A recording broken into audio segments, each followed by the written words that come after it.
Assalamualaikum warahmatullahi wabarakatuh. Perkenalkan, nama saya Siti Novianur Agustin dari Universitas Muhammadiyah Tangerang. Nah, di video kali ini saya akan mereview sebuah artikel. Nah, video kali ini juga yaitu salah satu tugas yang dikasih oleh dosen saya, yaitu tentang mata kuliah seminar penelitian akuntansi. Nah, di sini saya akan mereview artikel yang berjudul Analisis Fraud Pentagon dalam Mendeteksi Potensi Financial Statement Fraud. Nah, penulisnya atau penelitinya itu dari Pebi Nur Cahyani 2019. Nah, kebetulan Pebi Nur Cahyani ini salah satu mahasiswa Universitas Muhammadiyah Tangerang. Oke, langsung saja ke pembahasan. Yang pertama itu ada di pendahuluan. Nah, di dalam pendahuluan ini masih ada perusahaan yang tidak menyajikan laporan keuangan yang sesuai dengan kriteria. Salah satu penyebabnya yaitu tindakan kecurangan atau fraud yang dilakukan oleh manajemen untuk mendapatkan keuntungan pribadi maupun golongan. Association of Certified Fraud Examiners atau ACFE memperkirakan kerugian yang terjadi akibat kecurangan dan penyalahgunaan adalah 5% dari pendapatan tahunan. ACFE mengungkapkan ada 3 kategori utama dalam kecurangan yang terjadi. Nah, yang pertama ada penyalahgunaan aktiva, yang kedua korupsi, dan yang ketiga kecurangan laporan keuangan atau financial statement fraud. Nah, jadi di dalam penjelasan di atas dapat ditarik kesimpulan bahwa persentase terjadinya manipulasi laporan keuangan cukup kecil, namun kerugian yang ditimbulkan cukup besar. Hal tersebut dilihat dengan fakta dalam sebuah fenomena bahwa adanya praktik manajemen laba menurut kompas.com yang menimpa pimpinan puncak Toshiba Corporation dalam skandal penggelembungan keuntungan perusahaan sebesar 1,2 miliar dolar Amerika Serikat selama beberapa tahun. Selanjutnya, menurut Association of Certified Fraud Examiners ASFE 2016, kecurangan merupakan tindakan penipuan atau kekeliruan yang dilakukan oleh seseorang atau badan yang mengetahui sesungguhnya bahwa kekeliruan dapat mengakibatkan timbulnya manfaat yang tidak baik kepada individu atau entitas atau pihak lain. Kecurangan juga dapat terjadi dengan memanfaatkan elemen kompetens yang dimiliki oleh seseorang. Karena kecurangan tidak akan terjadi tanpa orang yang tepat, dengan kemampuan yang tepat dan kemauan yang tepat pula.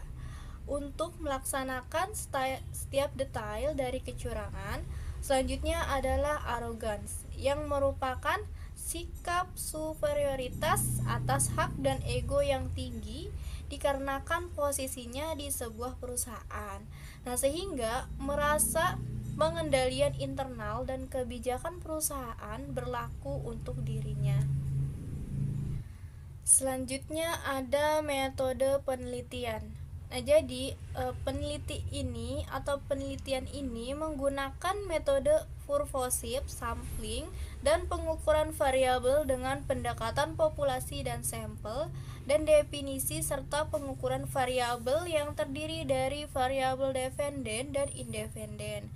Metode ini telah lama digunakan para peneliti untuk menganalisis dan memberikan masukan mendalam terhadap isu-isu perekonomian dan auditori. Oke, selanjutnya ada hasil dari pembahasan. Nah, berdasarkan hasil pengujian variabel stabilitas keuangan terhadap financial statement fraud memperoleh hasil nilai signifikan sebesar 0,0022 lebih kecil dari 0,05 dengan nilai koefisien 0,425861 dan nilai tes statistik 3,1528994 lebih besar nilai T tabelnya yaitu 1,98861. Jadi hal tersebut memberikan bukti stabilitas keuangan berpengaruh positif terhadap potensi financial statement fraud. Hasil uji hipotesis H1 terdukung. Kondisi keuangan yang stabil dapat memperkecil resiko terjadinya kecurangan laporan keuangan. Kondisi tersebut dapat dilihat dari perubahan aset yang tidak terlalu signifikan berbeda dari tahun sebelumnya. Hasil penelitian ini sesuai dengan teori agensi yang mengatakan bahwa agen harus bertanggung jawab atas semua pekerjaannya terhadap prinsipal. Nah, maka variabel tekanan eksternal dan sifat industri berpengaruh negatif terhadap potensi financial statement fraud.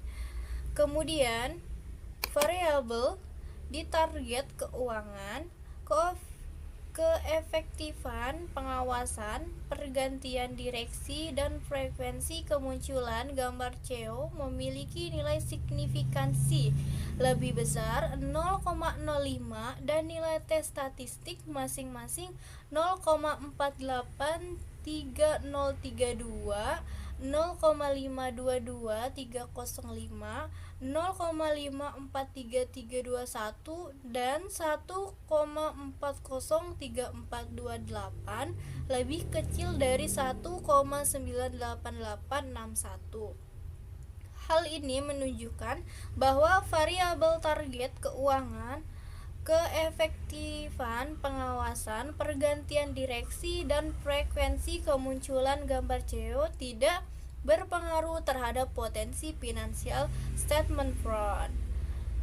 Nah, hasil ini didukung oleh penelitian yang dilakukan oleh Anisha et al. 2016, Sihombing dan Raharjo 2014, serta Tesha 2016 yang menunjukkan hasil bahwa stabilitas keuangan berpengaruh secara signifikan terhadap kemungkinan adanya financial statement fraud. Namun, hasil ini tidak didukung oleh Pratiwi 2015 dan Ulpa et al. 2017 yang menunjukkan bahwa stabilitas keuangan tidak berpengaruh signifikan terhadap potensi financial statement fraud. Selanjutnya di bagian kesimpulan.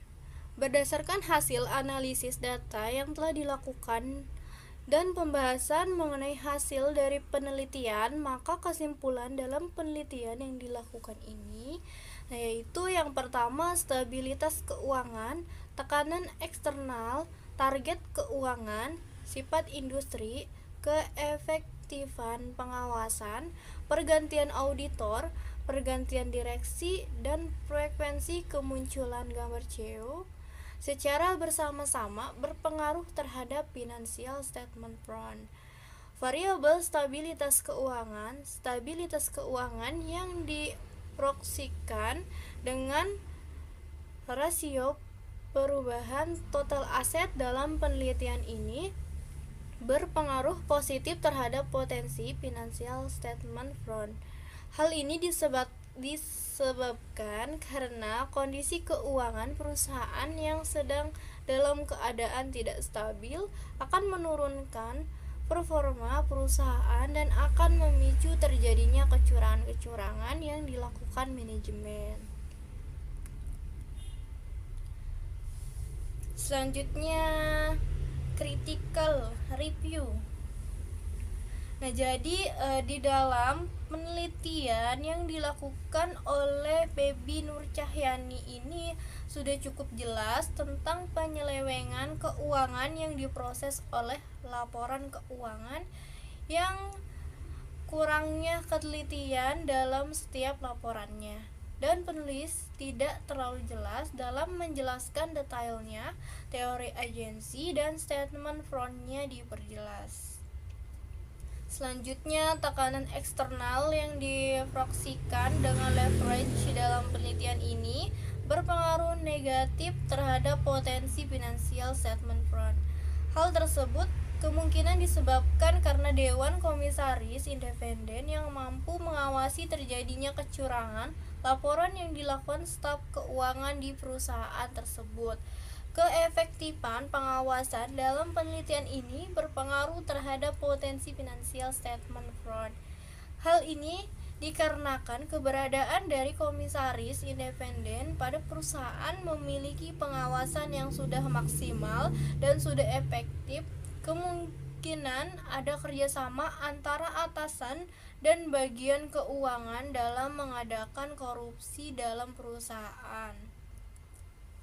Selanjutnya, kelebihan dari penelitian ini yaitu yang pertama, metode analisis historical dan sampel sangat memudahkan pembaca untuk memahami budaya politik Indonesia berkaitan dengan media dari masa ke masa dalam pengukuran variabel independen dan dependen dalam keuangan.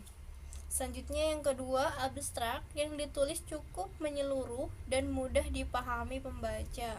Yang ketiga, penulis memaparkan persoalan dengan jelas. Selanjutnya yang terakhir struktur penulisan runut sehingga mudah dipahami pembaca. Selanjutnya yang terakhir ada kelemahan. Jadi kelemahannya itu di dalam penelitian ini pembahasannya kurang luas dari judul dan artikel, dan pemaparan hasil penelitian masih kurang independen dan data yang memungkinkan. Jadi cukup sampai di sini penjelasan yang bisa saya sampaikan, yaitu tentang mereview artikel yang berjudul Analisis Front Pentagon dalam mendeteksi potensi financial statement fraud. Semoga bermanfaat untuk kalian semua. Saya akhiri. Assalamualaikum warahmatullahi wabarakatuh.